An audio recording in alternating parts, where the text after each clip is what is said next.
if Gonzaga is going to leave the cozy confines of the West Coast Conference, where they practically get the bid every single year to go to the NCAA tournament, and come to the Pac-12, what's formerly known as the Pac-12, Pac, whatever it ends up being, they must know something. Something has to be brewing in the background, and there has to be some sort of conversation or something they've promised them, or again, something's going on in the background to make them jump and come over to the Big 12, or excuse me, the Pac-12. And on top of that, I think by solidifying every aspect of the Pac-12, because remember, they're going to want to play baseball as well. Boise State doesn't have a baseball team, right? Yeah. There are some holes that need to be filled. Gonzaga has a baseball team, so maybe that's what it looks like. Colorado State doesn't have a baseball team. So who knows, other than maybe this is putting a lot of those things in motion for the Pac-12 to solidify. Yeah, I think, there's obviously a lot of things to figure out, including that the Pac-12 still needs a football member. So here's kind of what we're looking at right now. Obviously, Washington State and Oregon State, they were in the entire time. They were kind of the Pac-2 that you heard us talk about so much. Then we have Boise State, Fresno State, Colorado State, and San Diego State, Utah State, joining last week as well. Now Gonzaga is a non-football member. Now here's where it gets interesting is a handful of schools have kind of committed to their conference. And some of those schools from the American include Memphis, South Florida, Tulane, UTSA. You saw a handful of Mountain West schools commit earlier last week or the week before. That includes basically all the Mountain West schools that are left. So you're talking, Air Force, San Jose State, UNLV, was on that list. So here's my opinion on that is, yeah, you're going to commit to the conference you're currently in if you don't have an invite to another conference. Yeah. So, I mean, I don't put a whole lot of stock into that. But, I mean, you're telling me that, let's say Wyoming gets an invite to the Pac-12. You're telling me that they're going to stick around? There's no way. There's no way. Right. No, they would make more money in 3 games with the media rights. Yeah. In fact, a lot of these schools, you mentioned Wyoming, that's a great example of you could pay for the rest of your sports with what you would make in comparison to that. Now, granted, Wyoming does have, they're pretty well funded because they have this oil fund. They get the tax that comes off of that gets funded into. Anyway, it's a whole long story, but to your point, yeah. But although, because some of the stories are saying that the UNLV rebuffed, said, hey, you know what, we're comfortable here. We're going to sign your little, hey, we're going to stay in the conference till 2020. What did they say? It was a 6-year extension or something like that. To your point, though, I don't know if it's been officially, I don't know if they ever officially received an invite. And the reason why that is so impactful is because, and we in the Mountain West, and I'm just going to jump ahead here, is because UTEP just accepted to come to the Mountain West. Now, UTEP is in the Mountain Time Zone in Texas. It's like one of the only, like that corner, way West Texas. It's in the Mountain Time Zone. And my opinion, this sports nuts opinion, is that New Mexico State is probably next to fall. But I think that there's probably more play with the Mountain West. Getting to the number 8 is all they really care about right now. And however that looks, Texas State, which is an option, they're actually beating as we're talking right now. They're actually beating UTEP as we speak. But that being said, I said Texas State is an option as well and a target for the Mountain West.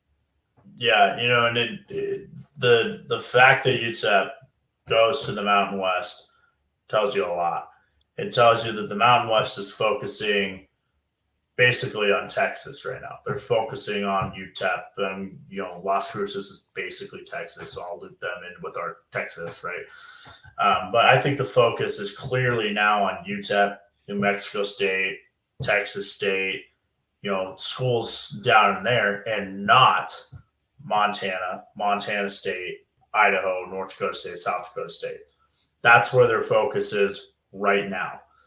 Things change very quickly in college athletics, and things could change overnight. But that to me is a good sign for the Big Sky Conference that they aren't going to lose their top teams, at least right now, because the Mountain West is focusing on getting current FBS teams instead of dipping down in the FCS right now.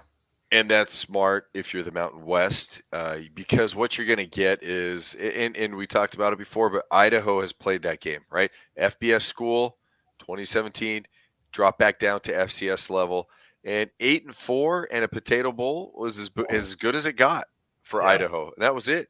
And the Kibbe Dome, I think, holds 17,000. I think there's a threshold here. They were kind of being forced. They were kind of getting stiff armed to maybe expand that. There's nowhere to expand the Kibbe Dome. I mean, the field goal posts literally hang from the ceiling and are at the back. I mean, there's legit nowhere to go with that thing. And so, but what you're seeing is Montana State, Idaho, even Idaho State's come up strong. They're relevant. They're relevant. In fact, there's more talk about them being really good in the FCS than there ever would of them being a doormat at the FBS level. And if you're recruiting and you're trying to get some of these transfer kids to come in, and you could say, hey, we're a top 25 team. We're a top 10 team. We play in the SEC of the FCS, and you want to get exposure, this is good football. Kids get drafted all the time from the Big Sky. They do, because it's that good of football. They've gone out and they beat a lot of FBS schools. So to your point, this is a huge win for the Big Sky and a huge win for Montana State, Idaho, the big schools. This is big for them. Yeah. Yeah. I think the Big Sky Conference is sitting down there in their headquarters just out of Salt Lake. They see the UTEP news come through, like, Pull the Matrix, dodge that bullet. Yeah. Right. So now the question still remains, who's the 8th school? Because Gonzaga really doesn't solve for the Pac-12. For the Pac-12. Pac-12. Right. Because like I said, they need 8 football members. Gonzaga does not play football, so that doesn't solidify this conference. But what I think it does, and you're starting to see reports surface, as you see at the bottom of the screen here, you're starting to see a picture emerge of what this new media rights deal with the Pac-12 could look like. Some reports, this one according to Yahoo, saying it could be 12 to 15 million. A lot more than what these schools were getting in the Mountain West. And reports that I've read and people that I've talked to, and again, you got to just take that with a grain of salt because I talked to a lot of people, but people that I've talked to across the West, and we're call it Colorado to the Pacific Northwest, people are a little concerned that number might be inflated, that 10 to 15 million. 10 is probably more likely, but in comparison to the 2 to 3 million that Boise State's getting right now from the CBS Sports or their media deal, it's a big gain. I mean, you'll take that anytime if you could triple the income you can make on that. But to me, it's a chicken or the egg. Do you go to these bidders and say, and by the way, TNT was one of those, they lost the NBA, right? So they're trying to fill some time slots. Got to do something. Yeah, you got to try to fill that time slot. And the thought was, well, maybe we could start, putting in some of these games, and if we get the Pac-12 to either play late at night because of the time zones, or we could get them to play some different times. But if you could do that, I mean, that looks good for you. You can feel all of a sudden you're a college football player. But I think if you're going to these media rights people, to the media, and you say, hey, we only have 8-ish, 7-ish, we're right there, but I promise it'll be good. We'll get the player. And if you promise us this, we will give you that. And to me, that speaks volumes. If those reports are leaking, and I'm going to say it right now, I think you see a Stanford and a Cal come back to the Pac-12.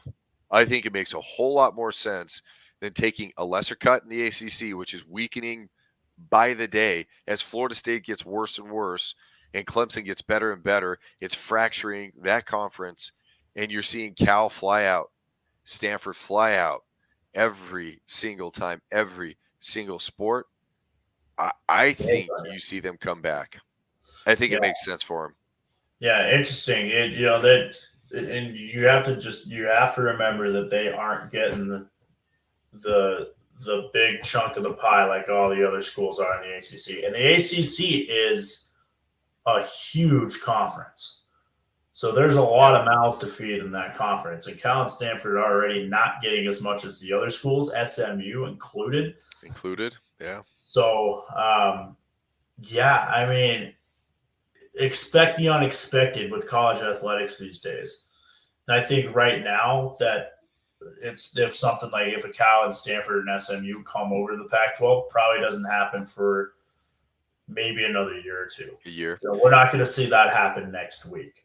Yeah, I mean, at least we're going to not see it happen till the end of the season. I don't think that they want to upset their master, so to speak. I just don't think that happens. But all of that said, I think another interesting element to this is what is it saying about the AAC? Because they're seeing blood in the water of being the top group of 5, 6, however many conferences you want to call at this point.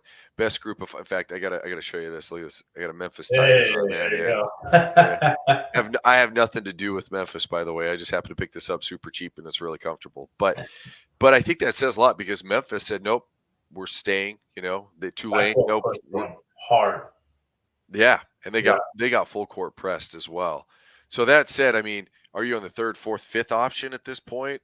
Because again, Gonzaga, that's like the canary in the mine.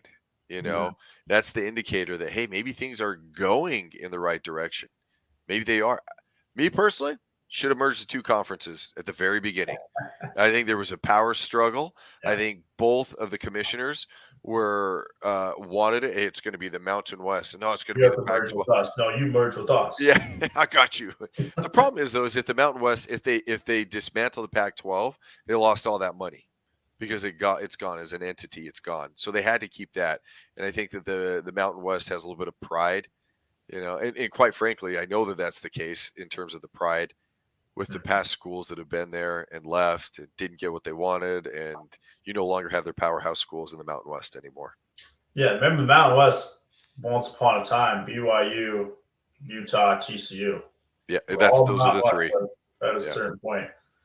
I mean, there's your 5th power conference if they can hold on to those. But it's not the way it works in college athletics. It's all driven by money. We know that.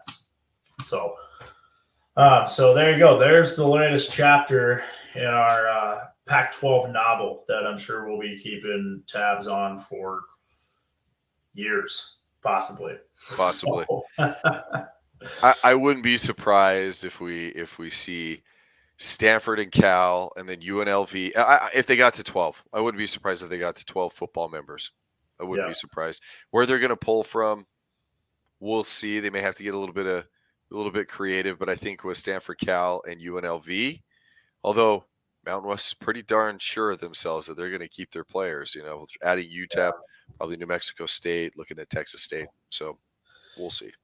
Yeah, and if they're able to keep the conference, that means that those schools now have to pay those exit fees, which has never stopped a school before. But and then the Pac-12 is now suing the Mountain West for basically, gutting them, charging exorbitant fees to try and get them out. So they're it's a monopoly sue and back and forth and just trying to release these schools. Hey, we'll give you the money you asked for originally, but now you're asking for an additional $40 million a school or whatever it ends up being. So talk about drama. Holy drama.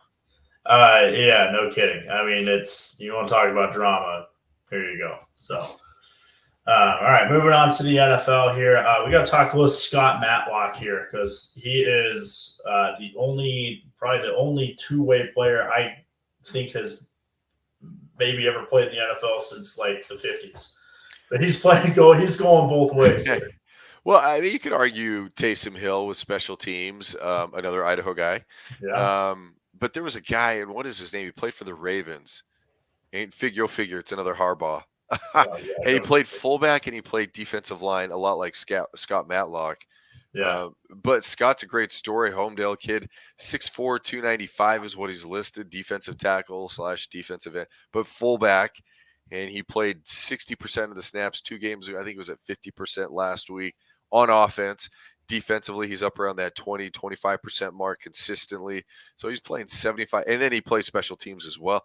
Dude's a stud. I mean, talk about a kid that he's a guy. He's a full-grown man. Talk about a guy that is just doing it and can't keep him off the field. I think it's great. It's a great story. And coming out of Idaho, I mean, we're proud of that. Yeah, I mean, it just plays into the Idaho football player mindset that we've seen. I mean, right now, let's just look at the NFL alone. You have Matlock, two-way player, late round pick. Coach says, I can't keep this kid off the field. You have Taysom Hill, same type of deal out of Highland, East Idaho kid. Coaches go, we have to put him on the field. He can't, we have to find a roster spot for him. North Idaho, let's go Colston Yankoff, who makes the Commanders roster, makes their 53-man roster, because coaches are the same thing. We have to find a roster spot for this guy. We can't keep him off the field. And so that's just the brand of football that's developing from Idaho high school football players. Just blue chip players playing with something on their shoulder, playing with something to play for, and then coaches going, we have to put him on the field. There's no other way to put him on the field. And we see it now from North Idaho, Treasure Valley, East Idaho.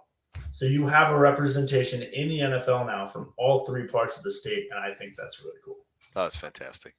I think it's great. And I hope we keep putting out players like that, because it kind of goes to show what we're doing at the high school level in terms of developing these kids and where in the type of mentality that we have. And Yankoff was a quarterback. He was a quarterback in high school and at Coeur d'Alene, and he took him to state college, and yeah. And we have Loveland that's at Michigan right now doing a lot of things. Obviously, he's a tight end, but I think it really pays homage to the type of football that we play here in the state of Idaho. Yeah, without a doubt. And speaking of guys that are performing on the national stage with Idaho ties, we're going to transition now to baseball here, because we have an Idaho tie here in the MLB playoffs, which are in full swing, no pun intended. Wild card rounds pretty much all wrapped up by this point. Kyle Manzardo, a first baseman for the Cleveland Guardians, 234 hitter, has 5 home runs, 15 RBIs on the year. He was a second-round pick, Lake City grad, grew up in Coeur d'Alene, played his college ball at Washington State. He was on the Guardians, and the Guardians are in the playoffs. So that's pretty cool. That's going to be something to watch for. The Guardians are going to play the Tigers in the NLDS. They're the 2 seed in the AL. So as you look at how this is shaping up, the Tigers beat the Astros in 2 games. Remember, they do this little best-of-3 series now on the wild cards. So Tigers went to Houston and won 2 games. So Tigers are red hot here as they now come to Cleveland now for the ALDS. But we do have an Idaho tie going into the MLB playoffs, and it might be one of those things where maybe he gets an at-bat late in the game, and October breeds heroes for exactly what Manzardo could find himself in. Yeah, Manzardo, great story.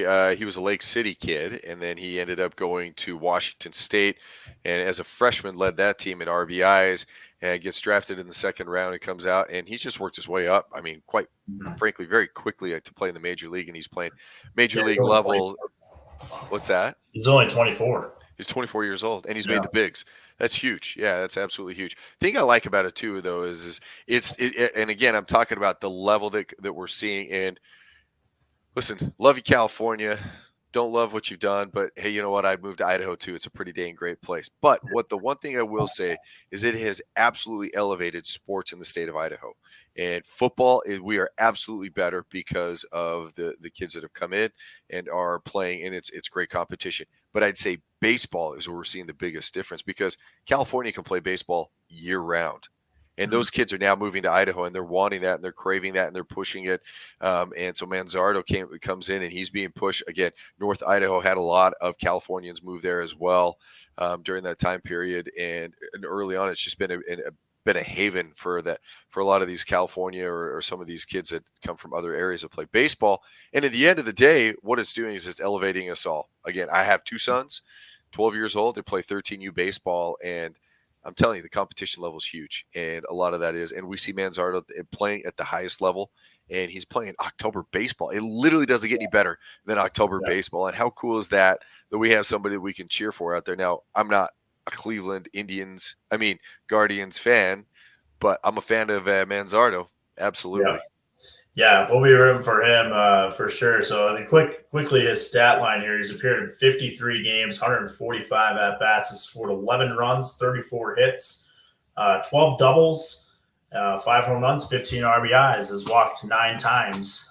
So 41 strikeouts as well. So um, that's just kind of baseball these days. Strikeouts are high, walks are sometimes high too. But yeah, so there you go. There's an Idaho tie here as we roll through the MLB playoffs. Again, ALDS Guardians are going to play the Tigers, and Kyle Manzardo on a Coeur d'Alene Lake City tie to that. So all right, let's go ahead and start wrapping things up here, but we'll roll into kind of what we have to look forward to this week in college football with our 4 Idaho schools. So here is what is on tap for us here this Saturday. Utah State coming to town. The Boise State ranked 21st in the latest media poll. So Utah State, a tough task for them. It's another game, another sellout for Boise State.